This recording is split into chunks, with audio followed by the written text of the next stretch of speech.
Duumidha namni wallahi dhugaa dubbachuu mucaan kun hedduu anaafis jedhutti wallahi yoo nu arge yoo akkana waliin nu harkisa nama keessa. San jira ragaa kuno. Akkatti rabbi guddisuu bakkaan nu haa ga'u. Innis abbaa bareeda qabaa, gaarii qabaa. Walla abbaa ilmoo kamii olitti guddifataa jiru jechuudha. Walla isaayyuu miti ana matanaayyuu akka obboleessatitti na bira dhaabate nama na gargaaraa jiru. Biyya baqaa tana immoo jidduu jirtu tanatu miidhama. Mun beeka wadda. Osomaa ta'u kaa maal godhan hireen qooda rabbiiti. Yoo ganama rabbiin haganuma hojii jiraattan jedhe rabbi beeka. Yoo immoo rabbiin waan hira isatu beeka. Yoo deebisellee waliin nu deebisellee isaa tokkicha beeka. Inshallah rabbi keeriyaa. Mucaan amma atamma haga mucaan jabaatee yaada godhatu eegi amma wali isin araarsan nino. Firoon amma nama guddaa ta'e firoon amma. Dhiira waan ta'eef waan hedduu yaada.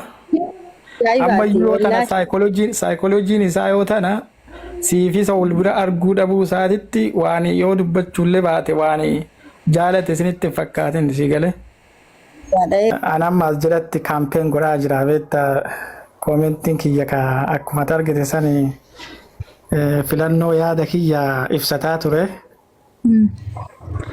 Akkasumallee ati yookaan waan amma haasa'uu deemu kana fillee waan dhufte natti hin fakkaattu garuu waan ammoo akka miidiyaa kanarras illee beekaa akkasuma obboleessa kiyya jaarsa kan kee ka duraanii baay'ee miidiyaa kanarratti waan beekuu fi yaaduma tokko waan akka obboleeyyummaatitti na keessa dhufee dubbadha jedheeti.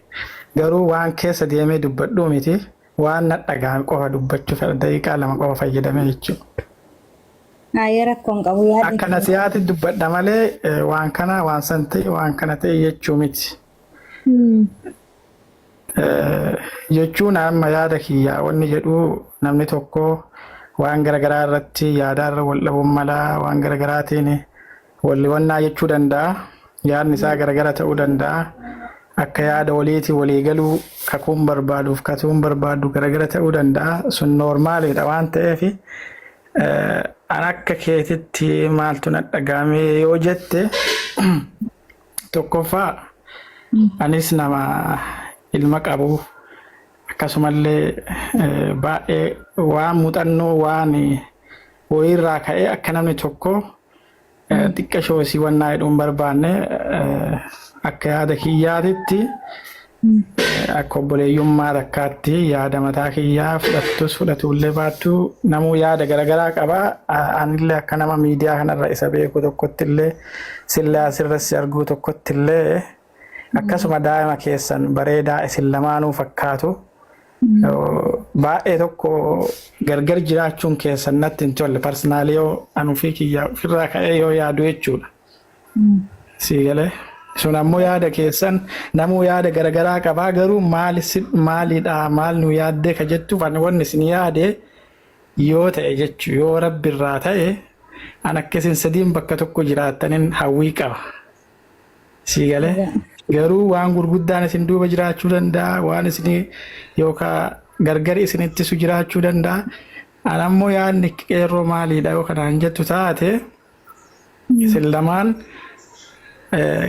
waan fedhellee yoo taate takka miidiyaatii miti Oromoon rabbi isin araarsuu qaba lammaffaallee daamni jidduu keessan jiru sun isin araarsuu qaba. Kanaafi akkuma mucaa bira argineeti gammannu san osoo atillee haati jalqabaa bira argamtee an hawwee kiyya guddaadha. Dhugaa dubbachuudha. An guyyaa takkallee reedii gastiirrallee ol bahillee wal dubbisee hin beeku. Garuu asirra ni argaa nama yoo tuqan malee nama tunne ijoollee tafsiisu nama waliin taphatu malee nama tuquu miti nama namallee arrabsuu miti. So kanaada waan garaagaraa ta'uu danda'a.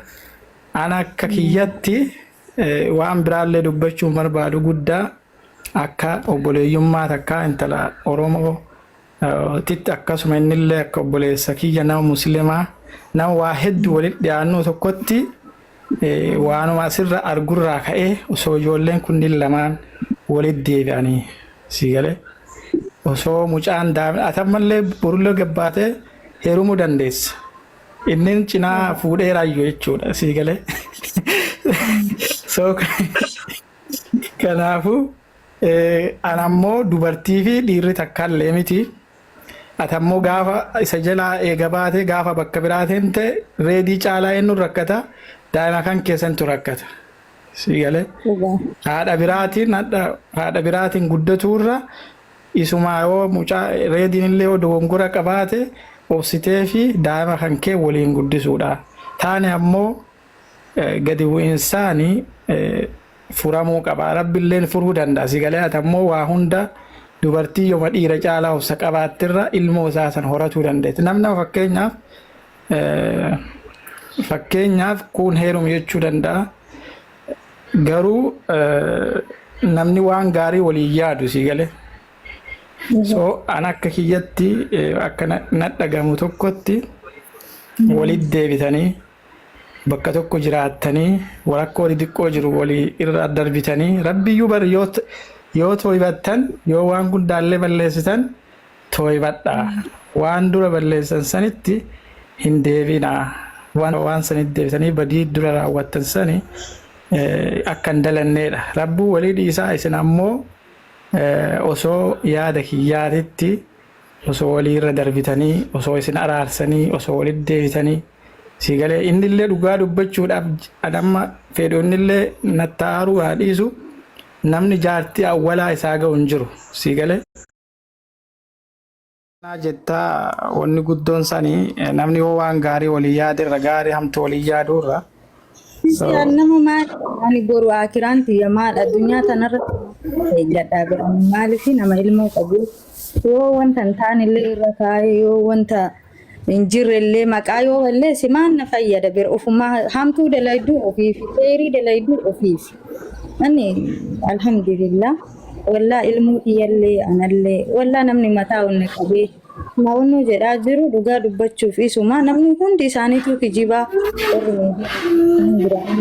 suuraa walii hundi isaaniitu kijibaa waan ta'eef amshir anas jira wajjin jedhee wallaa nama homaa wanni nagaa wal gaafanna nagaa rabbii wal gaafanna karatti wal agarre salaam alaykum waalaikum salaam wanti biraa hin jiru akkasii.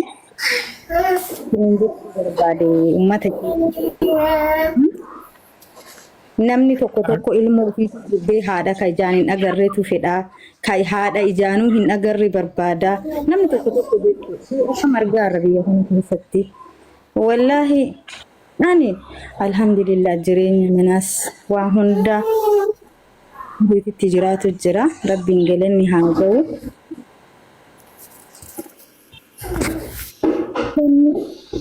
Maal qeerroo hedduu galatu ulfaadhu akkasi uummata kiyyaa warroonni yaada gaarii nuu qabdanis hedduu galatoomaa ulfaadha. Ani yoomiyyuu kabaja qabaa fi innis kabaja naa qabaa innis maqaa kiyya kaasuun dubbiifi ani dubbadhu wal kabajnee jiraannee ilmoo kennu guddifatu jiranu. Walla ilmoo kenna nagaan guddifatu jiraan ilmoo yoo firoon isa barbaada jedhe itti kenna amma firoon torbee kan bira jira biseena fedhee jedhe na bira dhufa kenna barsiisata qaraasisata jiraatu jirra hireen qooda rabbiiti akkasii isin hundi barbaada ummata kiyya. Siin jedhu Ummu Firaa'ol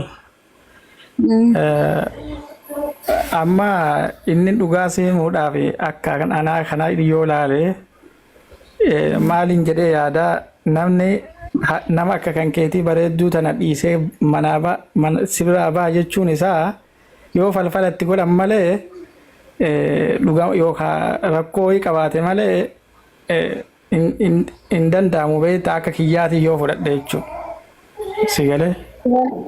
Kana keessa illee seenuun barbaanne rabbii tokkicha beeka. Maashaallah jechuun ni jiraami namni wannaa waan jedhuuf jedha. So akkasii maashaallah bakka galatoomii ulfaadhu I hope yoo rabbi jedhe inshallah bakka takka isin arga hidheetiin abdii guddaa rabbi irraa qaba. Rabbi walii isin haa deebisu isin haa araarsu jedha baay'ee naaf galatoomii naaf jiraadhu. Hedduu galatoome wallaatillee yaada bareedaa nu kaaste maaliif irra guddaa namni jaarsaaf jaartii yoo adda ba'e ilmoo jidduu jirtu tanatu miidhama. Mun beeka wadda osoo ta'u ka maal godhan hireen qooda rabbiiti. Yoo ganama rabbiin hagan mojji jiraatan jedhe rabbi beeka yoo immoo rabbiin waan